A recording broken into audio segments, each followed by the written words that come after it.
दोस्तों नमस्कार, मैं पुष्पेंद्र गौड़ आप सभी को आज मेरे इस वीडियो के द्वारा अध्यक्ष माध्यमिक शिक्षा मंडल द्वारा दिनांक 20/8/2020 को वीसी में जो दिशा निर्देश दिए थे उसके अनुसार बनाया गया है। इस वीसी में बताया गया कि इस वर्ष कक्षा 9वीं से 12वीं तक का मूल्यांकन प्रक्रिया में परिवर्तन किया गया है और माशिम ऐप के द्वारा प्रत्येक संस्था, शिक्षक और छात्र को रजिस्ट्रेशन करवाना अनिवार्य कर दिया गया है। अब आपको इसमें रजिस्ट्रेशन करवाना क्यों अनिवार्य है प्रत्येक छात्र को?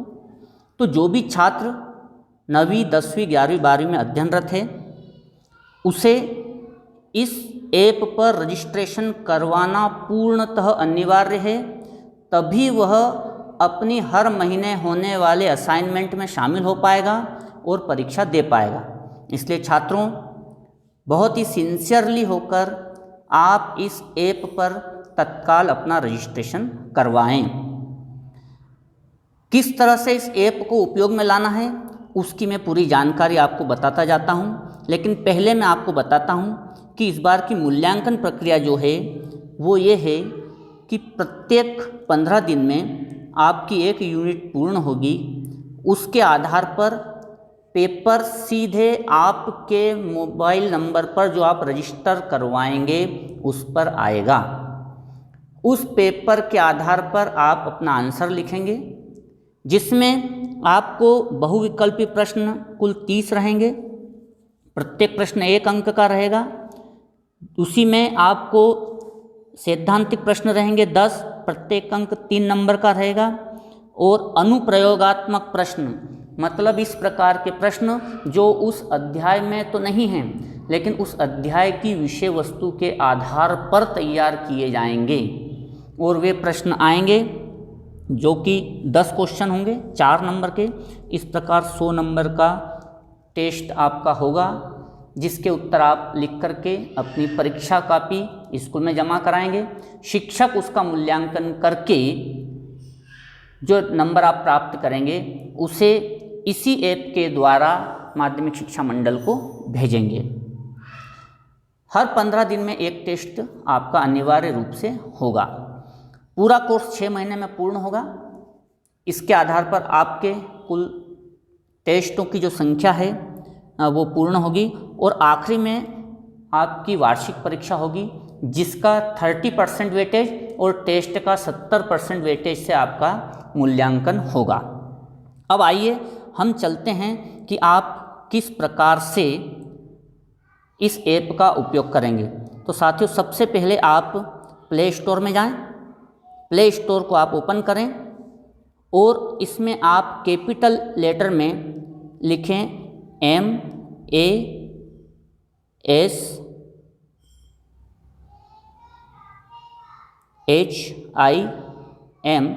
ऐसा करने पर आप इसको सर्च करें तो आप देखेंगे कि माशिम कैपिटल लेटर में लिखा हुआ और इस आइकॉन आएगा माध्यमिक शिक्षा मंडल का।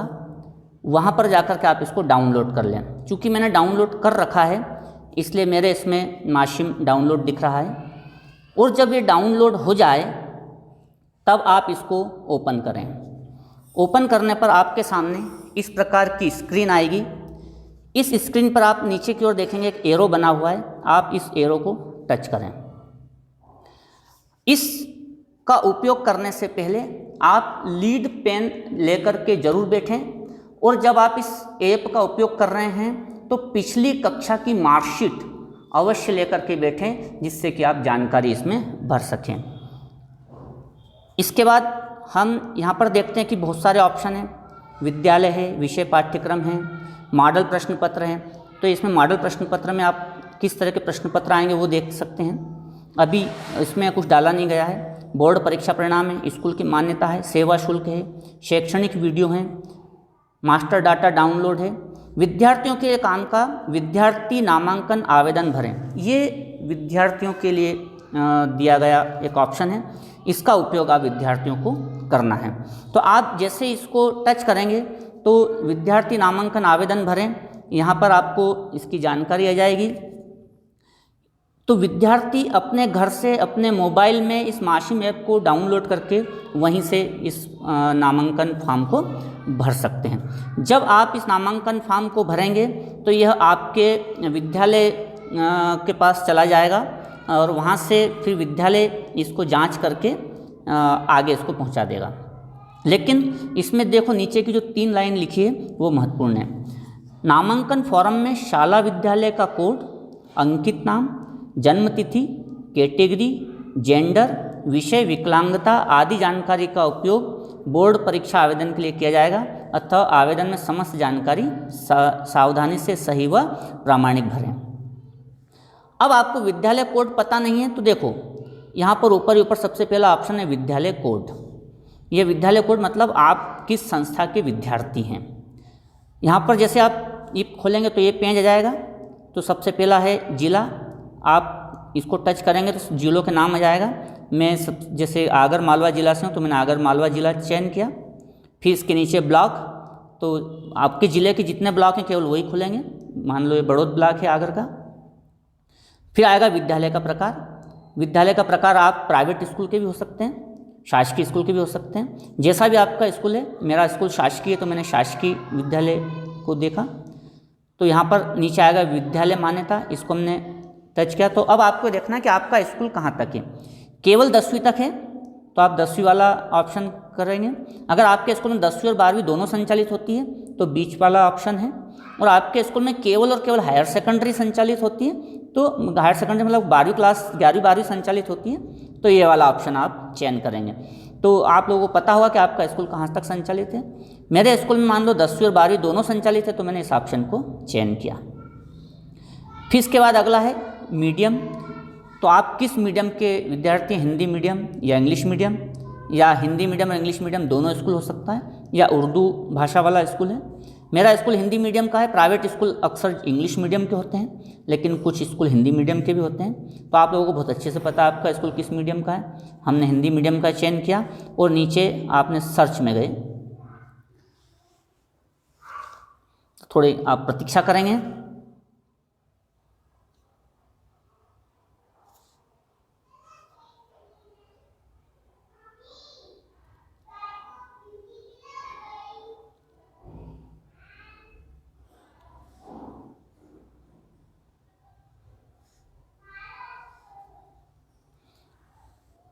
तो आप देखेंगे नीचे आपके ज़िले के जिस ब्लॉक में आप रहते हैं वहाँ पर संचालित स्कूलों के स्कूल कोड और स्कूल के नाम आ जाएंगे।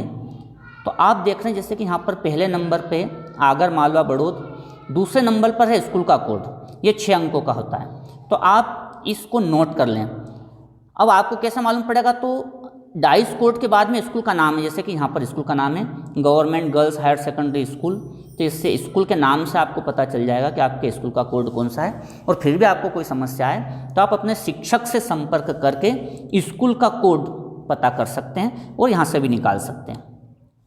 ये हो गया विद्यालय का कोड। अगर आपको कंफर्म हो जाता है तो नोट कर लें, नहीं तो अपने स्कूल शिक्षक से भी आप बातचीत करके कोड को नोट कर सकते हैं। फिर विषय कोड। तो विषय कोड में आप कौन कौन से विषय ले रहे हैं उन विषय के बारे में जानकारी आएगी।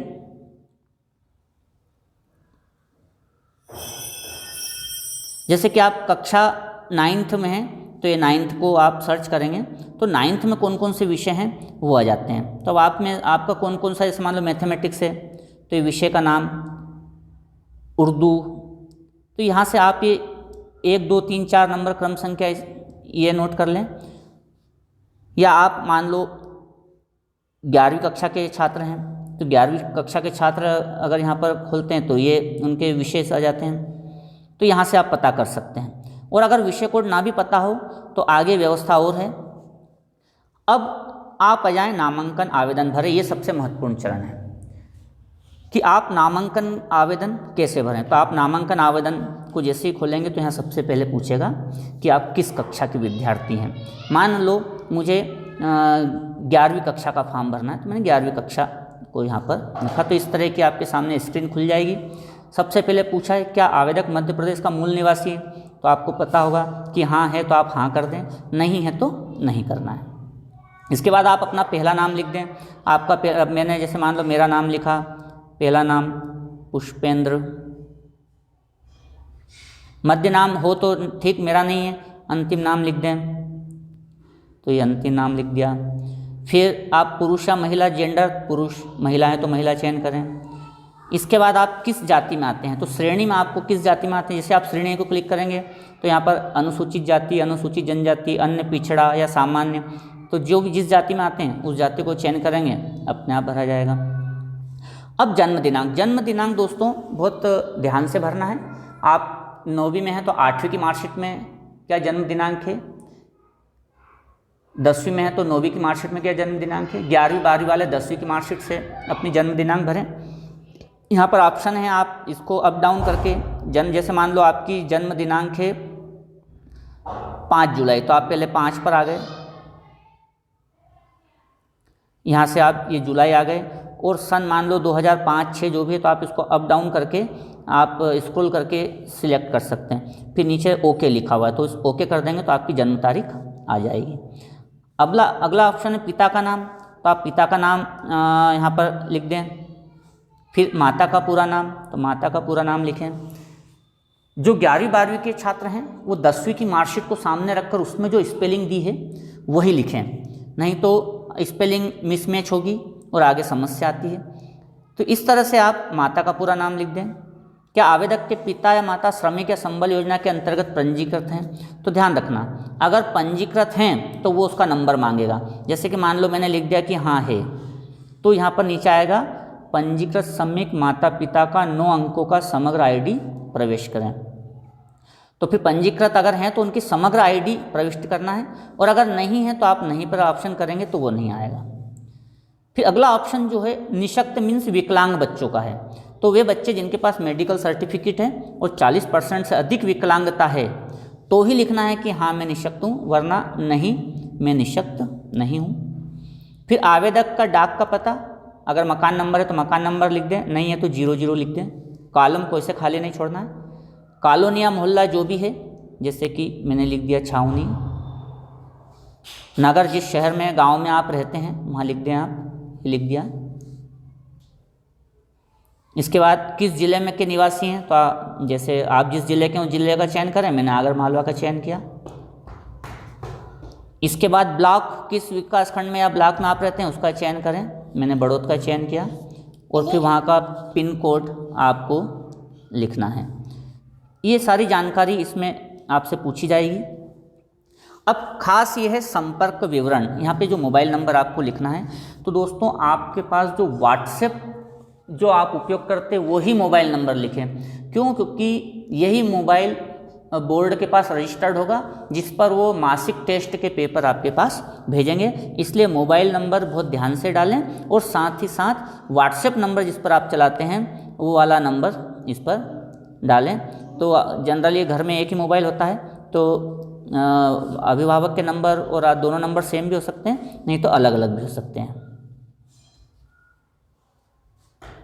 तो यहाँ पर ख़ास बात आपको ध्यान रखना है कि आप वही नंबर डालें जिस पर आप व्हाट्सएप चलाते हैं। ईमेल का ऑप्शन आप चाहे तो लिखें, अगर ईमेल नहीं है तो कोई बात नहीं है, खाली भी रख सकते हैं। फिर अपने विद्यालय का 6 अंकों का कोड अंकित करें। तो मैंने आपसे कहा था कि 6 अंकों का कोड या तो आप उस लिस्ट में से देख लें, नहीं तो सबसे बढ़िया है कि अपने शिक्षक से पता कर लें कि अपने विद्यालय का क्या कोड है। जैसे मेरे विद्यालय का कोड है 471011, तो मैंने यहाँ, नहीं तो स्कूल का कोड जानने के लिए यहाँ क्लिक करें, तो यहाँ से भी आप कोड जान सकते हैं।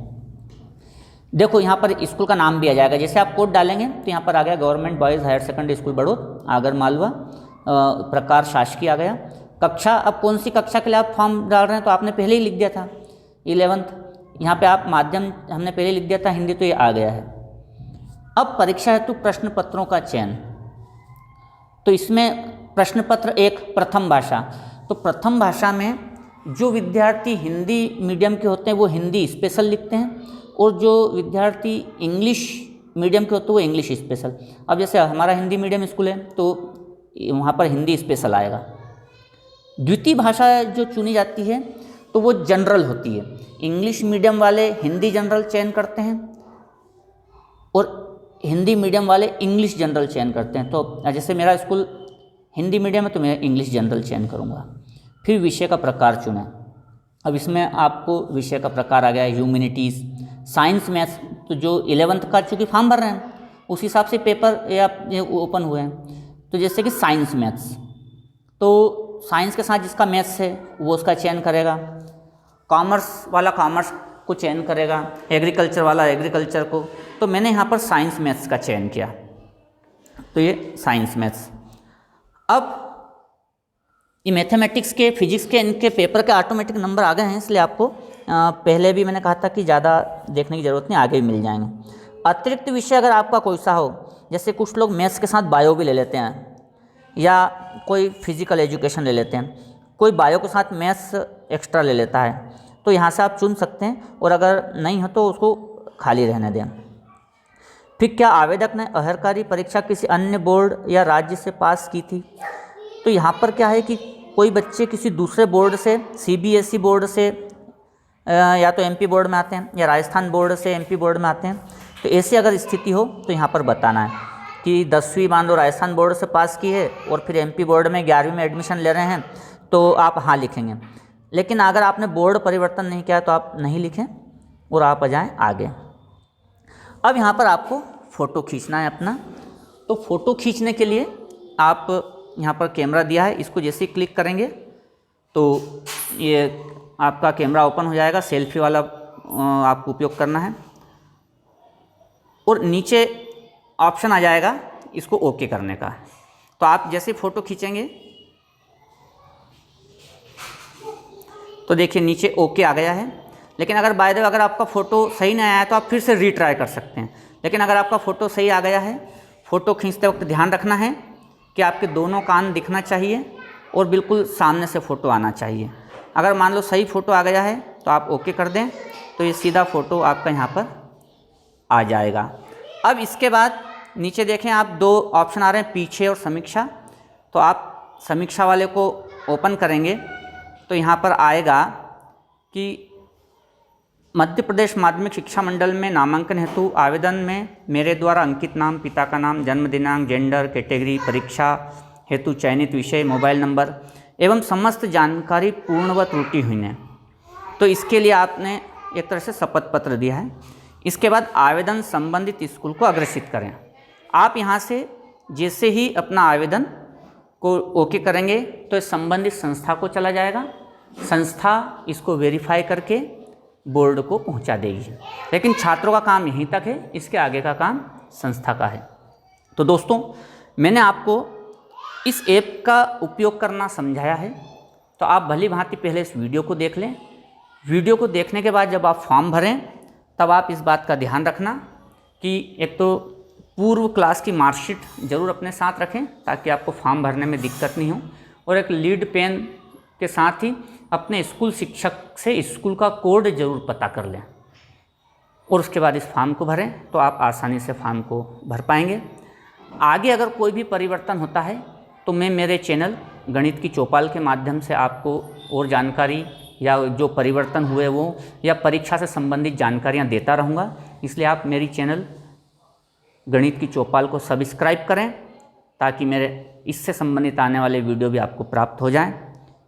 इसी के साथ शायद आपको सारी चीज़ें समझ में आ गई होगी, और अगर कोई समस्या हो तो हम अगले वीडियो में उसको शामिल कर लेंगे। कोई परिवर्तन है तो उसको अगले वीडियो में शामिल कर लेंगे।